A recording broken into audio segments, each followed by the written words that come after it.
Ertugrul series جو کہ سلطنت عثمانیہ پر بنائی گئی ہے، اس وقت پاکستان میں پی ٹی وی پر نشر کیا جا رہا ہے۔ ارطغرل پاکستان کے وزیر اعظم کے اصرار اور منظوری پر دکھایا گیا، کیونکہ ان کا کہنا تھا کہ لوگ ارطغرل سے اپنی اسلامی جڑیں تلاش کرنے اور امیر مسلمان تاریخ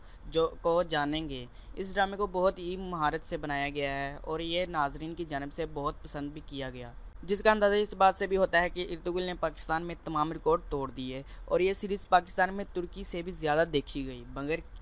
کئی نامور شخصیات نے اس کی مخالفت بھی کی اور اس پر پوری طرح مختلف وجہ پر توجہ بھی دی جا رہی ہے کہ اس طرح ارطغرل لوکل ڈرامہ انڈسٹری کی کاروبار کو کھا رہا ہے۔ تاہم حال ہی میں ایک مشہور مذہبی اسکالر ذاکر نائک نے ایک فتویٰ جاری کیا کہ ارطغرل کو دیکھنا واقعی حرام ہے، یعنی کہ اسلام میں جائز نہیں۔ سوشل میڈیا پر ذاکر نائک یہ کہتے دکھائی دے رہے ہیں کہ ارطغرل دیکھنا حرام ہے۔ ان کا کہنا ہے کہ سیریز میں بغیر حجاب والی خواتین ہیں اور اس میں موسیقی اور اس میں کچھ ایسی چیزیں ہیں جو مسلمان کے عقیدے کے خلاف ہیں، لہٰذا یہ اسلام میں مکمل طور پر جائز نہیں۔ انہوں نے مزید کہا کہ سیریز میں کوئی بوسہ دینے والا یا محبت والا کوئی مناظر نہیں، جیسے بالی ووڈ اور ہالی ووڈ کی فلموں میں حرام کام ہوتے ہیں، مگر کچھ ایسی چیزیں ہیں جو اسے حرام بناتی ہیں، لہٰذا کوئی بھی جو ارطغرل کو نہیں دیکھ رہا ہے، میں اسے کہوں گا کہ اسے نہ دیکھو، کیونکہ یہ حرام ہے۔ اس حوالے سے اپنی رائے کا اظہار ضرور کریں۔